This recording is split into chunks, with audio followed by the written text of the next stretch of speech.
Au nom du Père et du Fils et du Saint-Esprit, ainsi soit-il. Hier soir, je passais en vélo, puis j'ai rencontré un monsieur que je vois quelquefois quand j'ai l'occasion de les chanter, des cantiques en ville. Et ce monsieur, je le rencontre assez souvent. Et hier, en parlant, nous avons eu l'occasion de nous exprimer sur un sujet que je voudrais prolonger aujourd'hui. Nous avons parlé de la foi et il nous a dit « tout est relatif ». Alors, il m'a expliqué une question aussi d'interprétation. Quand on dit « tout est relatif » dans le domaine des religions, on fait en général suivre la phrase en disant « tout le monde a le même Dieu ». Voilà. Et cela est vrai. Il n'y a qu'un seul Dieu. Et comme le soleil sur cette terre, lui seul nous éclaire de ses rayons. Lui seul nous réchauffe à sa parole, nous vivifie à sa parole. Lui seul nous donne la clarté des choses vraies. Lui seul nous donne le goût de ce qui est beau, de ce qui nourrit vraiment les âmes. En cela, on peut dire que notre Dieu sait se rendre relatif à nos besoins en nous donnant sa grâce suivant les besoins que nous en avons, suivant les aspirations que nous avons. Notre grande aspiration étant l'aspiration vers lui. Mais chacun selon ses dons, et il fait fructifier chacun selon ce qu'il est. Mais par contre, lui-même n'est relatif à rien. Il est en lui-même, par lui-même. Et il est sans avoir besoin de sa création.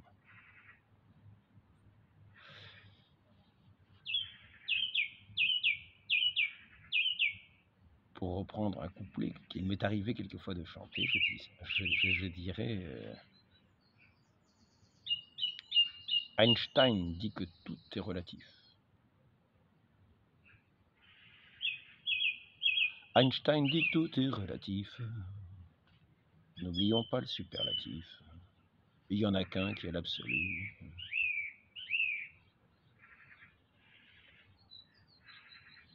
Ah ben, je m'en souviens plus de la suite.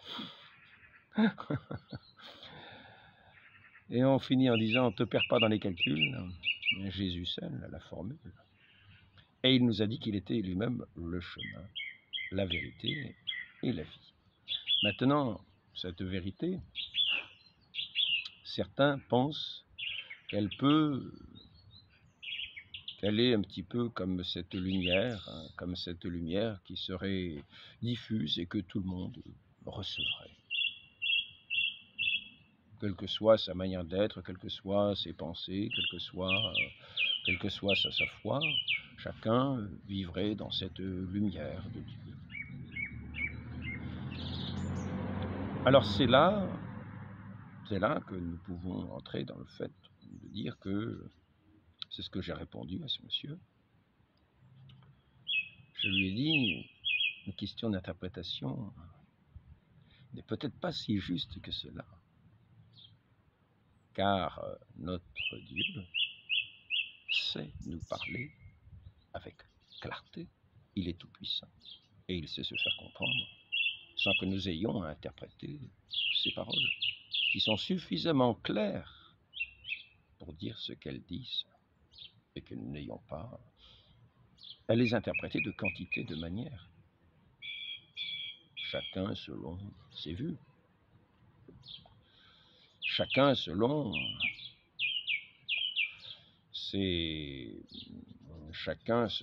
ses péchés que l'on voudrait conserver, tout en s'appropriant ces lumières divines.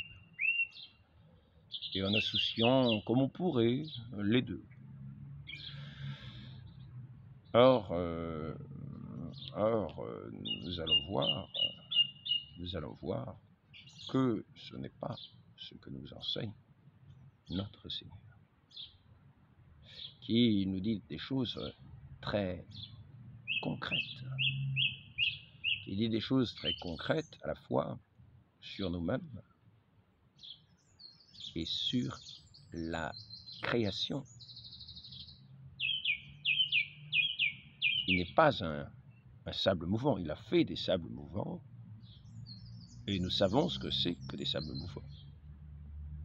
Il y a une définition assez précise dans les dictionnaires des sables mouvants. Ces sables mouvants que l'on trouve quelquefois en bord des mers et qui fait que, sans que l'on s'en rende compte, quand on se met à marcher sur ces sables mouvants dans certaines conditions, on peut s'enfoncer dangereusement et être tout simplement englouti dans ces sables mouvants. Plus on se débat, plus on est englouti. Et il y en a qui voient ce monde, qui considèrent ce monde comme étant un sable mouvant où tout serait relatif. Où il n'y aurait pas de parole sûre à laquelle s'accrocher, nous accrocher, comme une branche qui nous permettrait de sortir du sable mouvant. Non, ils sont dans ce monde comme dans un grand sable mouvant, et ils se débattent dans ce monde comme dans un sable mouvant. Et plus ils se débattent, plus ils s'enfoncent, en disant tout est relatif.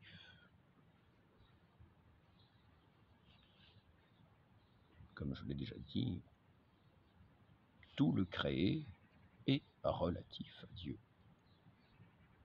et fait dans le sens que Dieu l'a voulu, selon le dessein que Dieu a voulu sur chaque chose.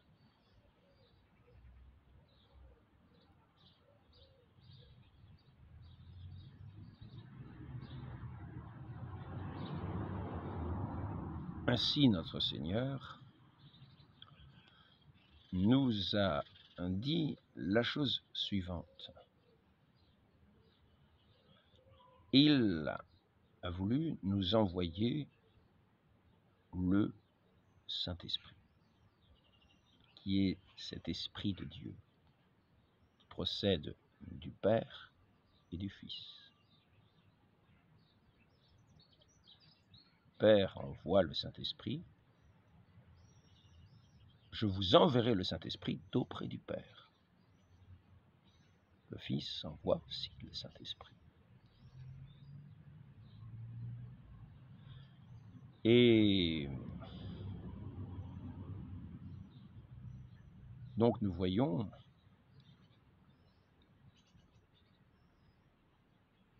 que ce Saint-Esprit de Dieu va venir témoigner, rappeler tout ce que le Fils a dit.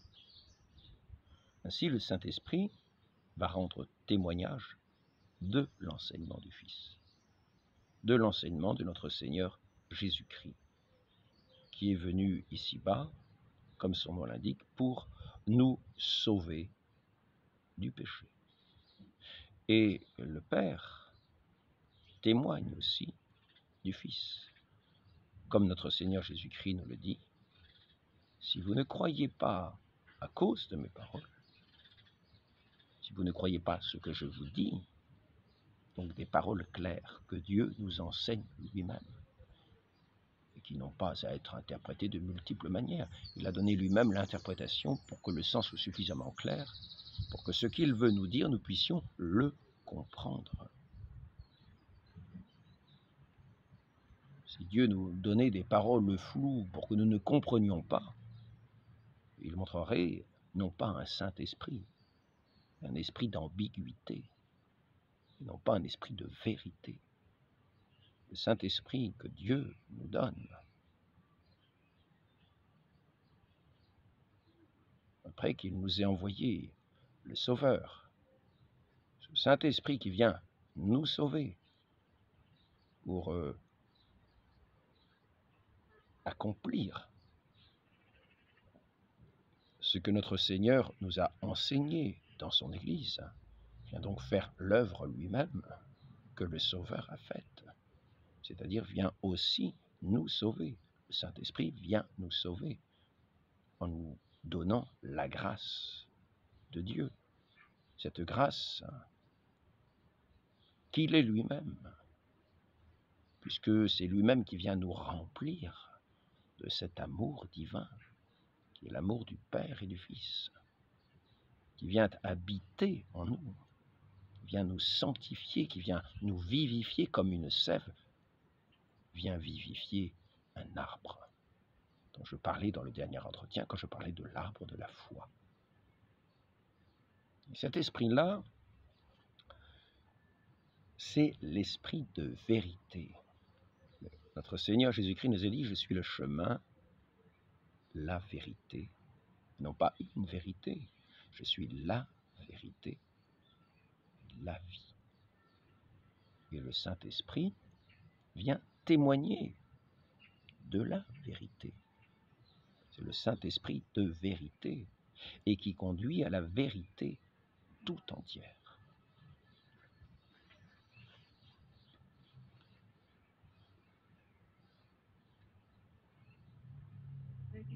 Hein? Il prend son temps. Oui, il a raison. Viens mon Tipi. Allez, allez. Qu'est-ce que tu fais là?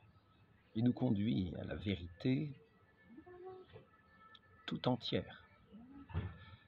Et la vérité tout entière est bien sûr ce don de la sagesse. C'est cette connaissance plénière de Dieu qui est la vérité. Le Père, le Fils, le Saint-Esprit.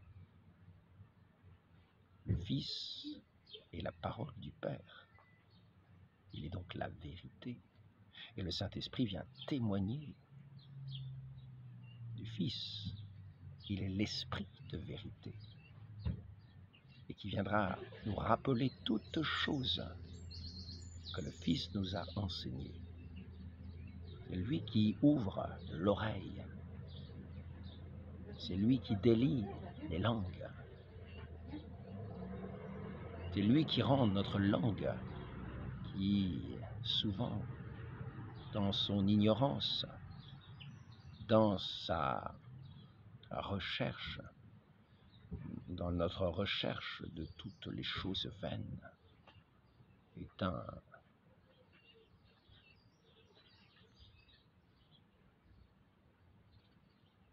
un organe de vanité pour dire des insanités sans fin, pour dire des mensonges sans fin, pour répandre des querelles sans fin. Et cet Esprit Saint qui vient emplir nos cœurs va changer cet organe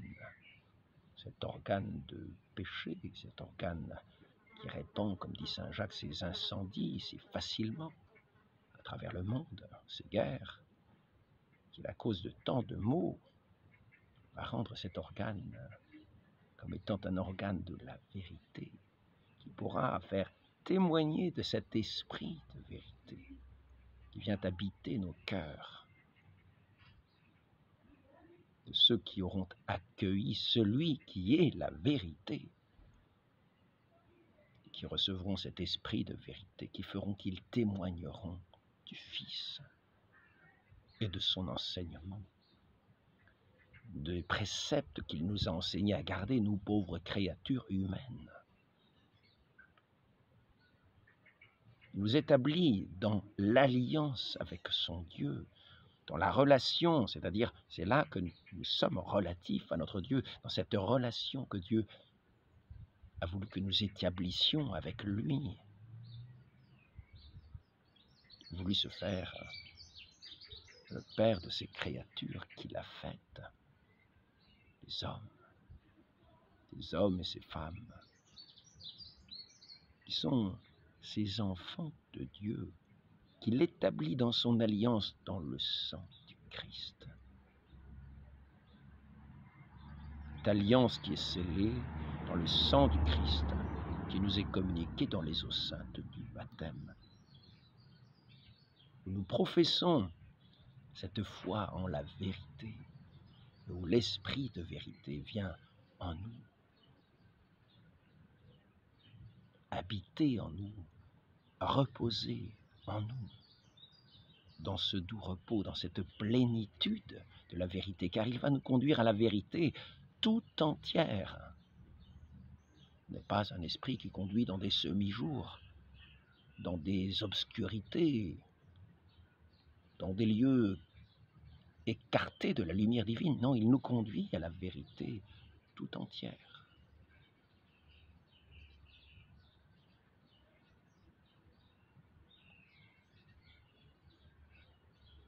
Et cette vérité, nous sommes amenés à la professer.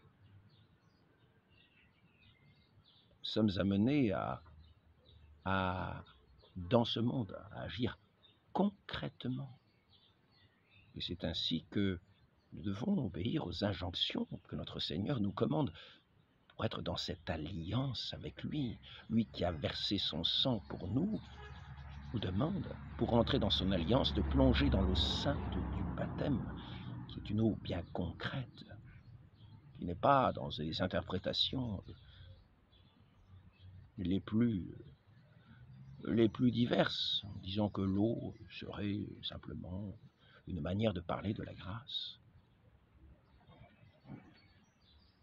Que non, notre Seigneur nous dit bien, nul ne peut entrer dans le royaume de Dieu s'il ne renaît de l'eau et de l'esprit.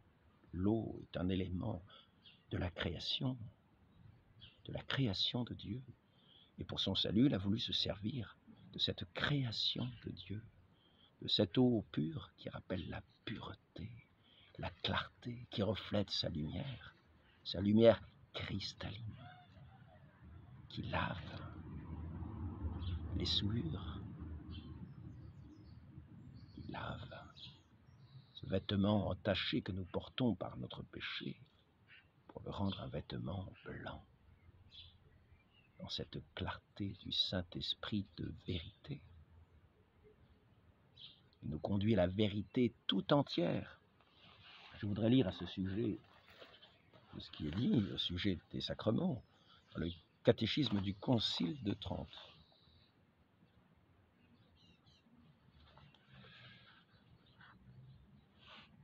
Au sujet des sacrements, ce qu'il faut bien remarquer, c'est que si tous les sacrements possèdent en eux-mêmes une vertu divine et admirable, cependant ils ne sont pas tous d'une égale nécessité.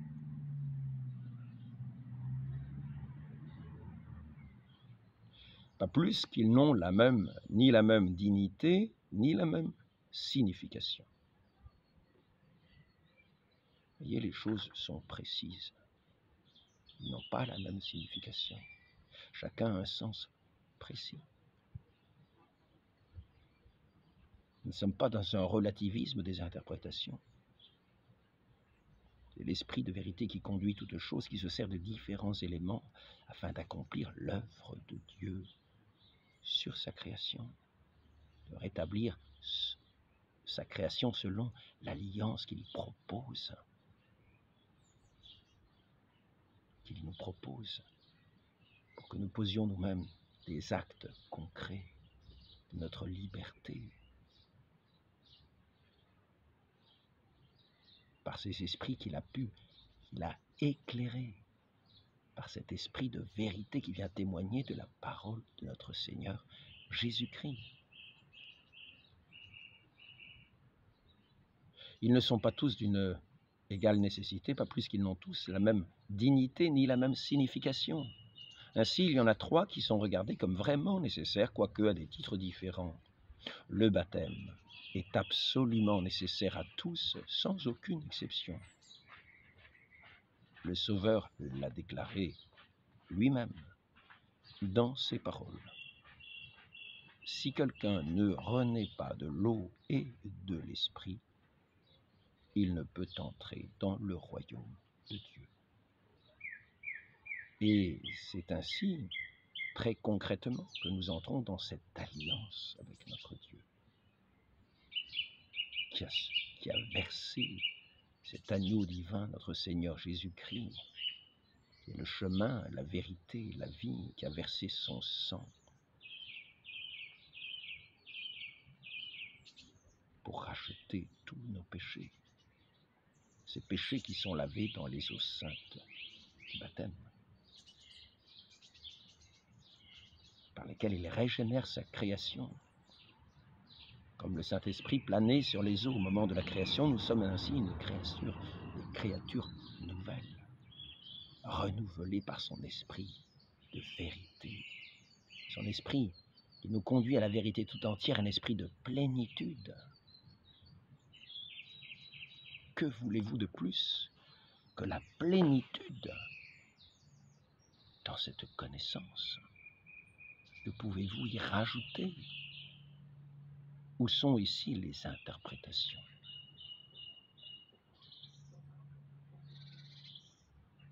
Nous pourrons dire que nous ne sommes pas omniscients, que notre esprit ne peut se concentrer, que notre esprit humain, ne parle pas du Saint-Esprit qui habite en nous,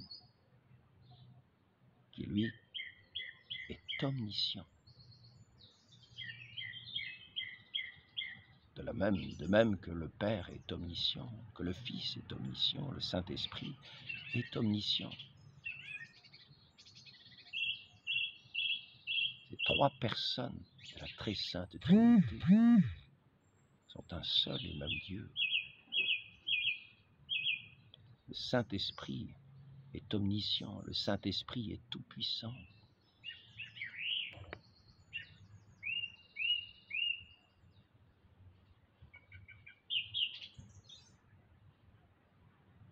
Et ce Saint-Esprit est tout-puissant pour l'œuvre de notre salut que notre Seigneur Jésus-Christ, dont le nom veut dire Sauveur, est venu accomplir sur la croix. Lui qui est le chemin, lui qui nous dit de garder les commandements de Dieu,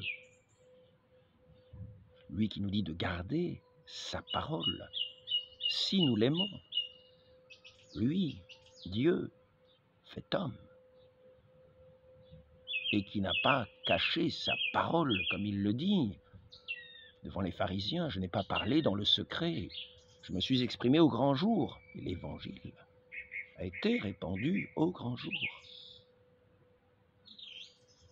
Et l'Esprit Saint que le Christ nous envoie d'auprès du Père, que le Père lui-même envoie, qui est l'Esprit du Christ aussi. Cet Esprit Saint vient éclairer les cœurs qui acceptent la vérité,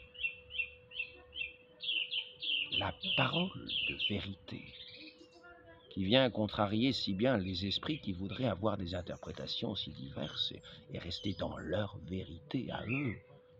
Et la vérité est en Dieu, et il nous la communique dans la clarté de sa parole, dans la clarté de sa lumière. Il est la lumière véritable pour éclairer tout homme venant en ce monde, quels que soient les hommes, quelle que soit leur culture, quelle que soit leur origine. Il est venu éclairer tout homme est capable de l'évangile parce que mon Dieu, notre Dieu, est un Dieu tout-puissant qui est capable de parler à tout homme pour lui dire la vérité, c'est-à-dire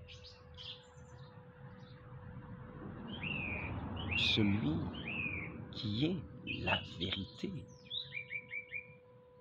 celui qui est le chemin, qui nous conduit au Père, celui qui parle à notre cœur celui qui parle à notre intelligence.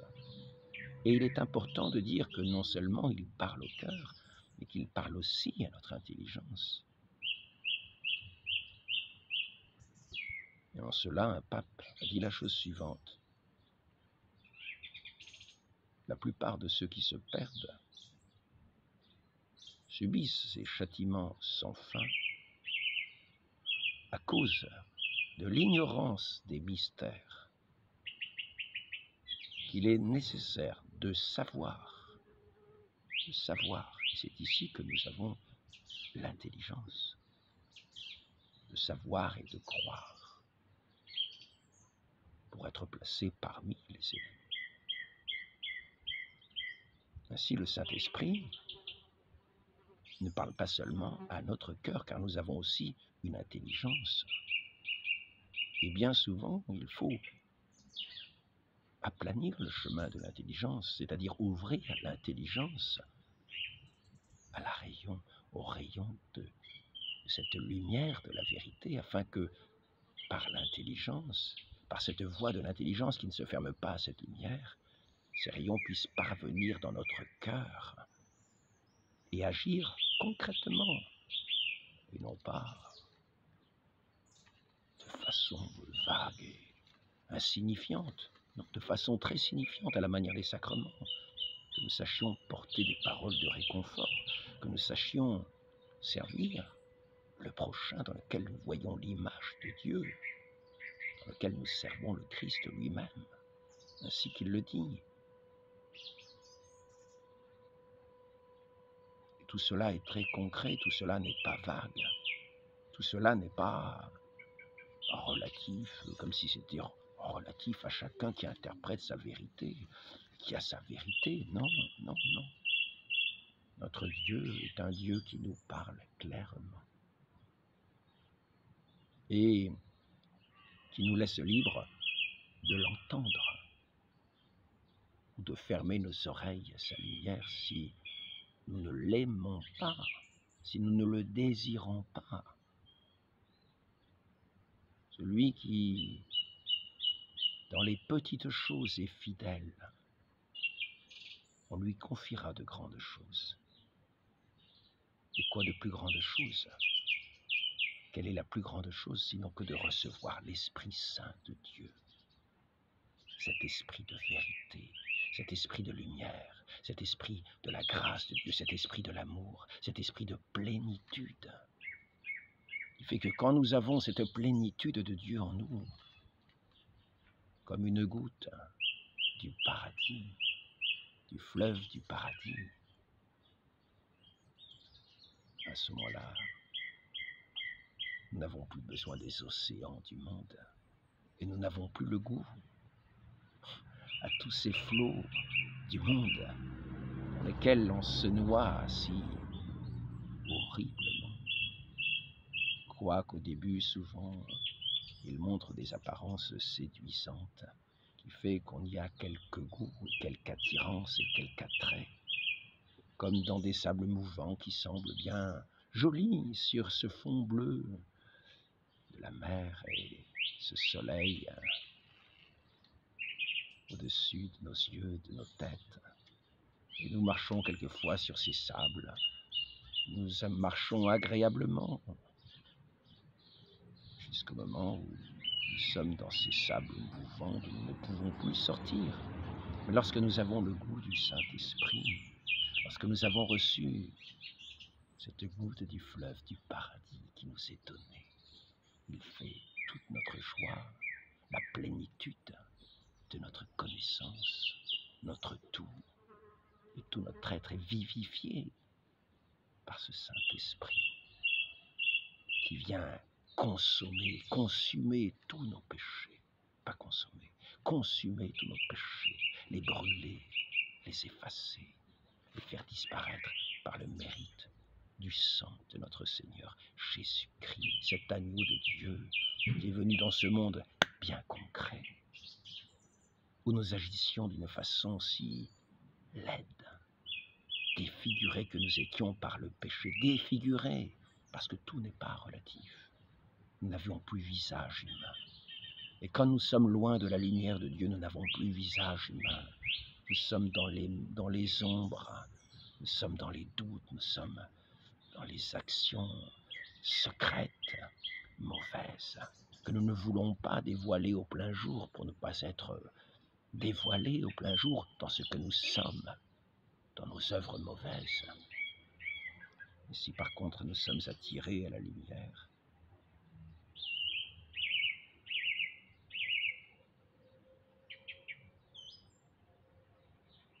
c'est pour entrer dans ce plein jour de Dieu où il n'y a rien de mauvais et où nous n'avons pas peur d'être dénoncés par la lumière.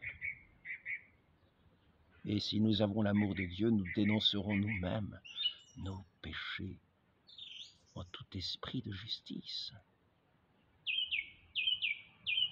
Ces péchés qui nous sont clairement exprimés dans cette parole de Dieu, quand il nous a donné ses commandements aux hommes.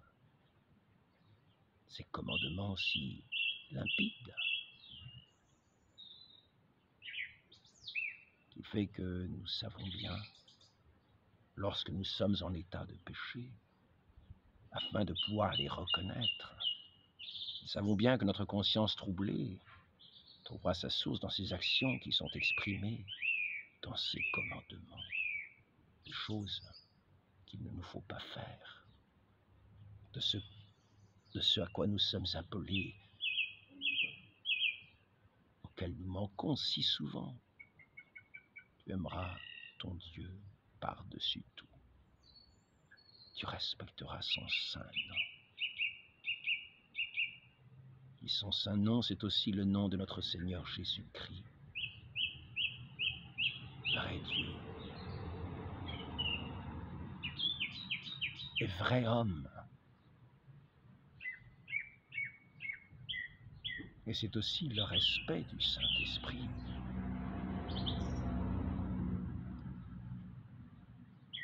Le respect du Saint-Esprit quand il vient se manifester afin de ne pas le contrister. Lui qui est la lumière de nos esprits, de nos cœurs et de nos vies. Une lumière qui nous fait comprendre les choses et non pas les interpréter à la fantaisie du monde, dans un esprit de toute relativité.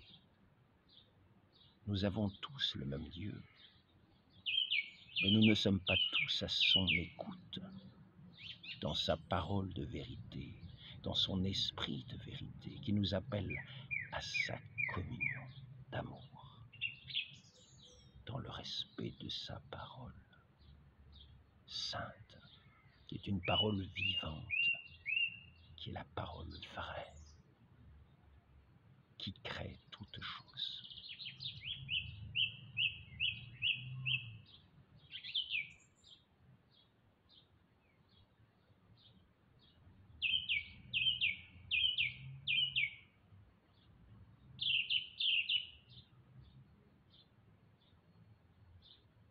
Nous étions,